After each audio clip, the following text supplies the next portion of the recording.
भगवान शिव का परम भक्त, एक महान विद्वान, एक सक्षम शासक, वीणा के शिक्षक के रूप में वर्णित, वेदों का ज्ञाता, अपनी बहन के अपमान का बदला लेने के लिए किसी भी हद तक जा सकने वाला, अपनी पत्नी के प्राणों के लिए उस यज्ञ से उठने वाला जिससे वो अमर हो सकता था, और अपने परिवार की रक्षा करने वाला एक ऐसा राक्षस जिसे महान पंडित की उपाधि दी जाती है। जी हां, हम बात कर रहे हैं रावण की। दरअसल रावण सिक्के के दो पहलुओं का एकदम सटीक उदाहरण है। जहां एक तरफ लोगों के लिए वो एक खलनायक के रूप में कलंकित है, वहीं दूसरी तरफ लोग उसी खलनायक की पूजा भी करते हैं। अगर रावण इतना ही बुरा था तो आखिर क्यों भगवान राम ने उसकी मौत के बाद पश्चाताप किया। श्रीलंका में रावण की आज भी एक महान राजा की छवि है। श्रीलंका ही नहीं, भारत में भी कई जगहों पर रावण को जलाया नहीं बल्कि पूजा जाता है। आज की वीडियो में हम आपको रावण से जुड़ी कुछ ऐसी ही बातें बताएंगे जो रावण के उत्थान के बारे में आपकी विचारधाराओं को भी बदल कर रख देगी। दोस्तों, रावण भगवान शिव का परम भक्त था, जिसके लिए वो कैलाश पर्वत को लंका ले जाना चाहता था। लेकिन पर्वत पर चढ़ाई के दौरान ही उसे भगवान शिव का बैल नंदी मिला, जिसने उसे भगवान शिव से मिलने से रोक दिया। तभी उसने नंदी को वानर जैसे मुख का कहकर अनेकों अपशब्द कहे। बदले में नंदी ने उसे श्राप दिया कि वानरों के द्वारा ही तेरी समस्त लंका का विनाश होगा। रावण ने नंदी को शिव के प्रति अपना प्रेम दिखाने के लिए उस पहाड़ को उखाड़ने और हिलाने का प्रयास किया। जैसे ही रावण ने पर्वत को ऊपर उठाया, भगवान शिव उसके अहंकार से क्रोधित हो गए और उन्होंने रावण को शक्तिशाली पर्वत के नीचे फंसाते हुए उसे वापस नीचे धकेल दिया। तभी रावण ने अपनी एक भुजा को तोड़कर एक वाद्य यंत्र बना लिया, जिससे उसकी नसें बाहर निकलकर लंबी डोरी बन गईं। उसने उस नवशीकृत रावण हत्ता का उपयोग शिव की स्तुति गाने के लिए किया, जिससे इतनी मधुरता का संगीत तैयार हुआ कि भगवान शिव भी रो पड़े और उन्होंने उसी पल रावण को क्षमा कर दिया। इसके अलावा रावण के पास एक उल्लेखनीय वंशावली थी। उनके दादा ऋषि पुलत्स्य ब्रह्मा जी के 10 दिमागी पुत्रों में से एक थे और पहले मनवंतर में सप्तऋषि यानी कि 7 महान ऋषियों में से एक थे। रावण का जन्म एक महान ऋषि विशर्वा मुनि और उनकी पत्नी दैत्य राजकुमारी केकसी से हुआ था। केकसी का पिता राक्षस सुमाली का एक राजा था। केकसी ने पिता के आदेश पर संतों के बीच खोज की और अंत में विशर्वा को अपना वर चुना। दोस्तों, रावण के 6 भाई थे। पहला कुबेर, जो उत्तर दिशा के राजा और धन के संरक्षक हैं। दूसरा विभीषण, जो राम के अनुयायी थे। तीसरा कुंभकर्ण, जो साल में 6 महीने जागता था और 6 महीने सोता था। चौथा है खारा, 5वां है दुशाना और 6ठा है अहिरावण। इसके अलावा रावण की 2 बहनें भी थीं। पहली कुंभनी और दूसरी शूर्पणखा, जिसने अपने भाई को राम के खिलाफ युद्ध छेड़ने के लिए उकसाया। बता दे, रावण ने सोने की लंका अपने भाई कुबेर से छीनी थी, जिसके बाद वो लंका का राजा बन गया और उसने गुरु शुक्राचार्य को अपना पुजारी नियुक्त किया और उनसे शास्त्रों को सीखा। हिंदू पुराणों के अनुसार रावण और उसके भाई कुंभकर्ण भगवान विष्णु के निवास स्थान बैकुंठ के द्वारपाल जय और विजय के अवतार थे। दोनों को अपने दुस्साहस के लिए धरती पर जन्म लेने का श्राप मिला था।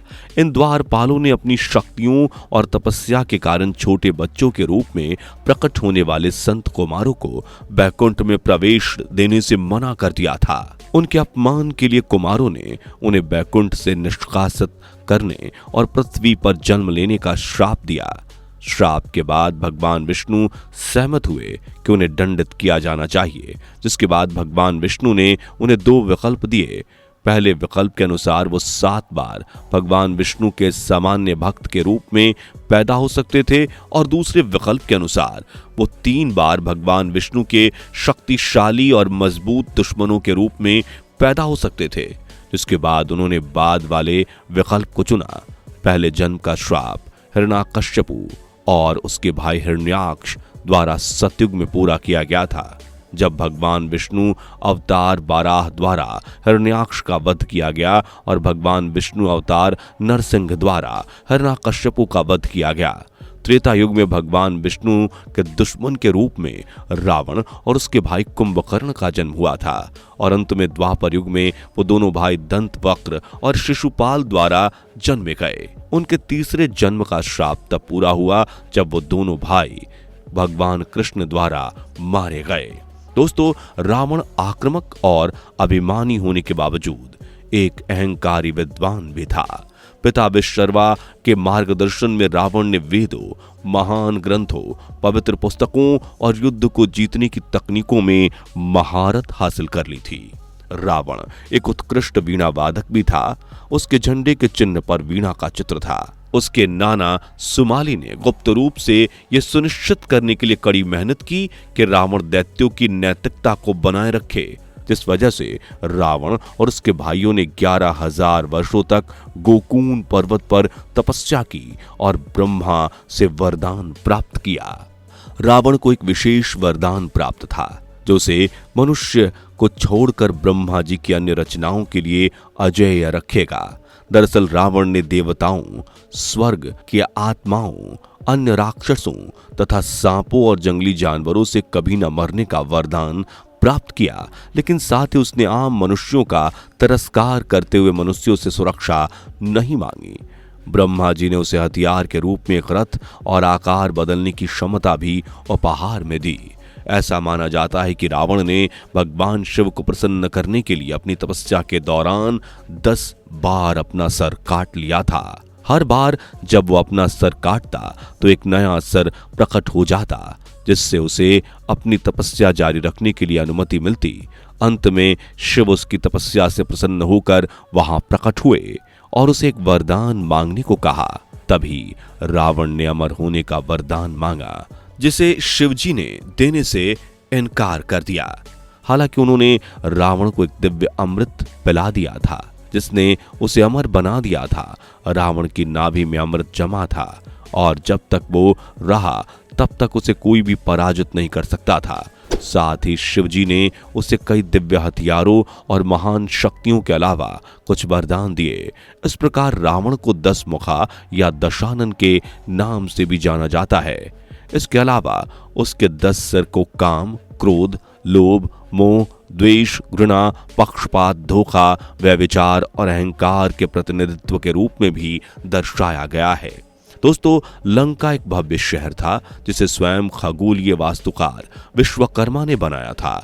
सोने की लंका धन के देवता कुबेर का घर था, लेकिन रावण ने कुबेर से बलपूर्वक धमकी देते हुए पूरी सोने की लंका को कुबेर से छीन लिया था। साथ ही उसने कुबेर से उनका पुष्पक विमान भी छीन लिया था। रावण के शासन काल में लंका का विकास हुआ। विद्वान रावण के अधीन लंका ने विज्ञान और चिकित्सा में बड़ी प्रगति की। दोस्तों, जब रावण कैलाश पर्वत पर गया था तो उसके भक्ति भाव से प्रसन्न होकर भगवान शिव ने उसे चंद्रहास नाम की एक दिव्य तलवार दी थी। बताया जाता है कि इसी घटना के बाद उसे रावण नाम दिया गया। कहा जाता है कि रावण के रोने से पृथ्वी कांप उठती थी। शिव ने रावण को अपनी तलवार चंद्रहास ये कहते हुए दी थी कि अगर इसका उपयोग अन्यायपूर्ण कार्यों के लिए किया गया तो ये तलवार वापस मेरे पास आ जाएगी और तुम्हारी उल्टी गिनती शुरू हो जाएगी। दोस्तों, रावण की 2 पत्नियां थीं और उनकी 2 पत्नियों से उसके 7 बेटे थे। उनकी पहली पत्नी का नाम था मंदोदरी। मंदोदरी असुरों के राजा मायासुर और दिव्या अप्सरा हेमा की बेटी थी और दूसरी पत्नी का नाम था धन्यमालिनी।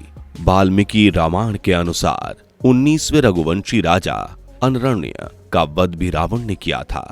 अनरण्य ने मरने से पहले रावण को श्राप दिया था कि एक दिन मेरे ही वंश में उत्पन्न एक राजा तुम्हारा वध करेगा, और उन्हीं के वंश में आगे चलकर भगवान राम ने जन्म लिया और रावण का वध किया। भगवान राम रावण की बुद्धि और ज्ञान से बहुत प्रभावित थे, इसलिए रावण का वध करने के बाद भगवान राम ने रावण की प्रशंसा की और मरते समय सीख लेने के लिए अपने भाई लक्ष्मण को रावण के पास जाने के लिए कहा। लक्ष्मण ने अपने भाई के आदेश का पालन किया और रावण के सिर के पास जाकर खड़े हो गए, लेकिन रावण ने कुछ नहीं कहा। तभी भगवान राम ने कहा कि जब भी सीखना हो तो कभी भी सिर के पास नहीं बल्कि उनके पैरों के पास खड़े होना चाहिए। यह सुनकर तुरंत लक्ष्मण रावण के पैरों के पास गए। लक्ष्मण को अपने पैरों के पास खड़े देखकर रावण ने उन्हें 3 बातें बताईं। रावण ने जो लक्ष्मण को पहली बात बताई वो ये थी कि किसी भी शुभ कार्य को जल्द से जल्द कर लेना चाहिए और अशुभ कार्य को जितना हो सके टालते रहना चाहिए। जिसके बाद उन्होंने कहा कि वो नारायण रूपी भगवान राम को नहीं पहचान पाए और इसलिए वो भगवान राम की शरण में नहीं आए। दूसरी बात जो रावण ने लक्ष्मण से कही वो ये कि अपने दुश्मन को कभी भी कम नहीं आंकना चाहिए। रावण ने कहा कि मैंने बंदरों और भालुओं को कम आंका, जिसका परिणाम ये हुआ कि उन्होंने ही मुझे हरा दिया। तीसरी और आखिरी बात जो रावण ने लक्ष्मण को बताई थी वो ये थी कि अपने जीवन के रहस्यों या गुप्त बात को दुनिया में किसी के सामने भी प्रकट नहीं करना चाहिए। ये बात उसने इसलिए कही क्योंकि उसके बड़े भाई विभीषण को उसकी मृत्यु का रहस्य पता था। रावण जानता था कि यह उसके जीवन की सबसे बड़ी भूल थी।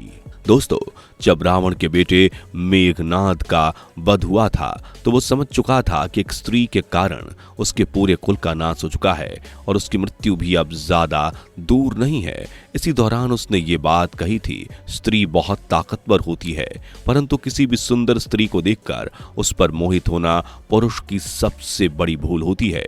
उसने स्त्रियों के बारे में बोला था कि स्त्रियां अपना काम निकलवाने के लिए किसी भी हद तक जा सकती हैं और अपने झूठ छुपाने के लिए भी वो कुछ भी कर सकती हैं।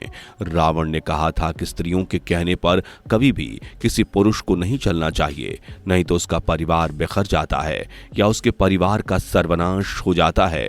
स्त्री का मन चंचल होता है जिस वजह से स्त्रियां इधर उधर बहकती रहती हैं।